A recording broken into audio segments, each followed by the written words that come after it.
480 BC, a narrow mountain pass, 300 Spartans, stand against an army of over 100,000. Shields up, spears ready. Certain death. King Leonidas looks down the pass at an endless sea of enemies. The greatest army the world has ever seen, a living carpet of bronze and steel stretching to the horizon. But this time, the Spartans aren't holding spears. They're holding assault rifles. So, does modern firepower sure turn 300 men into an unstoppable army? Or do sheer numbers still crush everything, even when those numbers are staring down the thunder of automatic weapons? Today, we're about to find out what happens when the most elite warriors in ancient history get their hands on modern military hardware.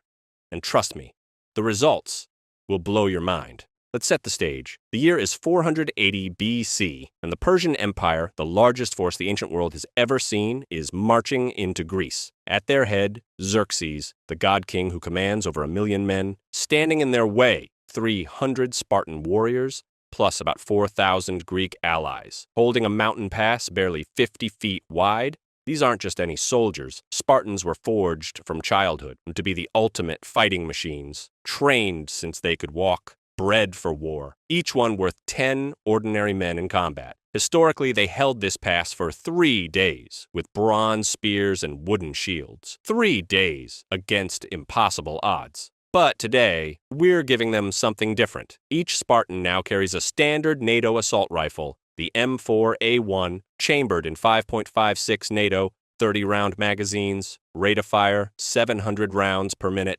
Every warrior has 8 magazines. That's 240 rounds of modern military ammunition. We'll throw in a few RPG-7s for good measure, because why not give the Spartans some serious anti-personnel firepower? Now, let's talk numbers. A Spartan spear could reach maybe 8 feet, effective range in a phalanx about 6 feet, and M4A1, effective range of 500 meters. That's over 1,600 feet. 1 spear thrust every few seconds versus 700 bullets per minute. But there are limits. No resupply once the ammo runs out. No modern training on these weapons. They'll have to figure it out as they go. No radios, no air support, no logistics chain, just rifles, courage, and the deadliest warriors the ancient world ever produced. The question isn't whether they can kill more Persians. The question is, can they kill enough? The sun rises over Thermopylae. The Persian immortals, Xerxes' elite guard of 10,000 men, march forward in perfect formation. Bronze armor gleaming, spears leveled. They've never lost a battle. They're expecting bronze weapons and desperate last stands. They're about to get automatic weapons fire. Leonidas raises his hand. 300 rifles aim down the pass. The Persians are 400 meters out, well within effective range. "Spartans," Leonidas roars, "what is your profession?" "War," comes the reply. His hand drops. 300 triggers pull simultaneously. The sound is like thunder trapped in a bottle and released all at once. The narrow pass amplifies every gunshot into a deafening roar that shakes rocks from the mountain walls. The front rank of immortals simply disappears. One moment, they're marching forward in perfect order. The next, they're collapsing by the dozens as 5.56 rounds tear through bronze armor like paper. The Persians have never seen fire bloom from a weapon, never heard thunder without lightning. They don't understand what's happening, only that their finest warriors are falling, faster than wheat before a scythe. Panic ripples through the Persian ranks. These aren't spears. This isn't normal war. This is something beyond their comprehension. The Persian archers loose their arrows, thousands of them darkening the sky. "Our arrows will block out the sun," they shout. The Spartans hunker behind their bronze shields as arrows clatter off harmlessly. Then they rise and fire again and again. Arrows bounce off bronze. Bullets punch through it. In the first 5 minutes, over 1,000 Persian soldiers are dead or dying. The Spartans? 0 casualties. This isn't a battle anymore. It's a massacre. But Xerxes has 100,000 more men behind those first 1,000. The Persian commanders are screaming orders, trying to make sense of the carnage. They do what they've always done. They adapt. Cavalry charges. If infantry won't work, send in the horses. Persian horsemen thunder up the pass, hooves striking stone, thinking they can close the distance before the Spartans can react. They're wrong. The Spartans have had time now to understand their weapons. Magazine changes are getting smoother. Their natural warrior instincts are adapting to modern technology. The cavalry charge lasts exactly 30 seconds. Horses and riders collapse in tangled heaps as concentrated rifle fire cuts them down. The few that make it close enough to matter get an RPG to the face. The explosion echoes through the mountains like the roar of an angry god. Wave after wave, the Persians try new tactics. Mass infantry charges, coordinated archery barrages, elite units flanking attempts. Nothing works. The Spartans have found their rhythm now.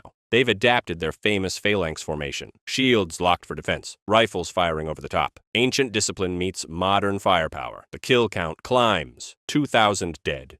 3,000. 5,000. Persian morale is cracking. These aren't men they're fighting. These are demons with thunder weapons. How do you fight an enemy that kills from impossible distances with invisible strikes? But in the Persian camp, Xerxes is doing math. Terrible, cold math. 300 Spartans, 8 magazines each, 30 rounds per magazine.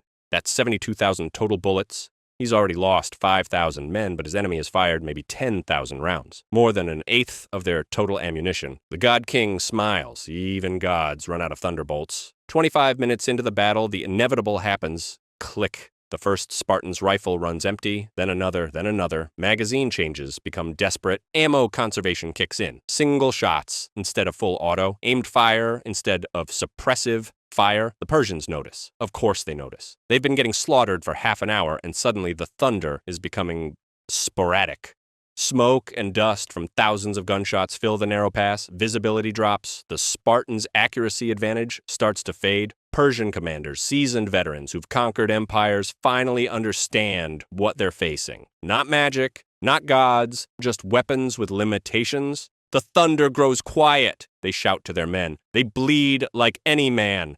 Advance. The tide begins to turn. With ammunition running critically low, the Spartans are forced to make every shot count. They're still devastatingly effective. These are warriors trained from birth, after all. But the psychological advantage is slipping away. The Persians are no longer running in terror. They're advancing with shields raised, accepting losses, grinding forward through pure determination and overwhelming numbers. The math is simple and brutal. The Spartans have maybe 10,000 rounds left. There are still 80,000 Persians in that pass. Leonidas looks at his men. These warriors who've held the impossible line, who've turned gunpowder and lead into legend. He knows what comes next.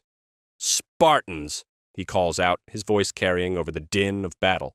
Prepare for close combat. The rifles click empty one by one, and when they do, there's only one thing left: steel. The battle changes in an instant. Out of ammunition, the Spartans transition to what they know best: close quarters combat. Rifles become clubs, swords come out, spears are grabbed from fallen enemies, but they're still Spartans. Still the most elite close combat fighters who ever lived. The narrow pass works in their favor again. Numbers don't matter as much when only a few men can fight at the front line. Bronze Age tactics, Bronze Age weapons, Bronze Age brutality. For a moment, it seems like they might hold. These are warriors who've trained their entire lives for exactly this moment. Every sword stroke is perfect, every shield bash precisely timed, but they're 300 men against an empire. The Persians keep coming. Fresh troops replacing the fallen. The math is inexorable. For every Persian who falls, 10 more take his place. One by one, the Spartans begin to fall. Not from cowardice, not from breaking, from sheer, overwhelming force. Leonidas fights with a broken rifle in one hand and a Persian sword in the other. Around him, his 300 are being ground down by the endless tide of enemies. The pass runs red with blood. But not just Spartan blood. For every one of his warriors who falls, dozens of Persians have already died. In the end, Thermopylae ends as history intended. The mountain pass claims its toll. The 300 make their stand. The Persians march on. But the cost is far higher than it should have been. So what actually happened here? Let's run the numbers in real history. The Spartans and their allies killed maybe 2,000 to 3,000 Persians before being overwhelmed. Respectable, but not game-changing. With assault rifles, conservative estimate 15,000 to 20,000 Persian casualties, maybe more. That's enough to shatter the morale of entire units, enough to make veteran commanders think twice about their next move, enough to turn a minor speed bump into a genuine strategic disaster. But here's the thing. It's still not enough to stop an empire. Xerxes still has 80,000 men left. He can still march on Athens. The Persian war machine continues, just bloodied, slowed, made cautious. But the ripple effects would be massive. Word spreads faster than armies march. Across Greece, the story would grow in the telling. 300 Spartans with thunder weapons held off the entire Persian army. They didn't just die heroes, they died as gods of war. Greek morale would skyrocket. More city-states might join the fight earlier. The naval battle at Salamis might see more ships in the Greek fleet, and most importantly, the Persians would be looking over their shoulders, wondering if other Greeks had these mysterious fire weapons too. The strategic balance wouldn't completely flip, but it would definitely shift.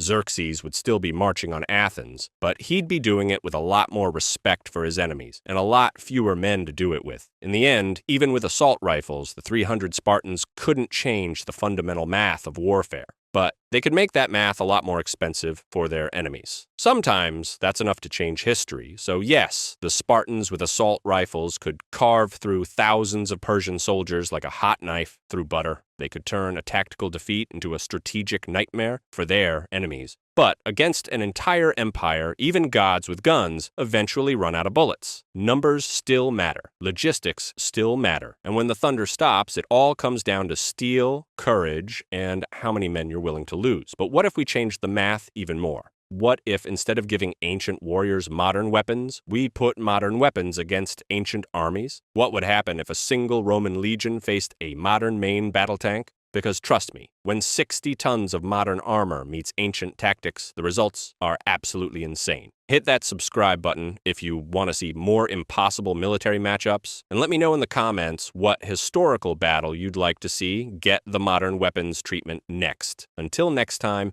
this is what happens when the past meets the future on the battlefield.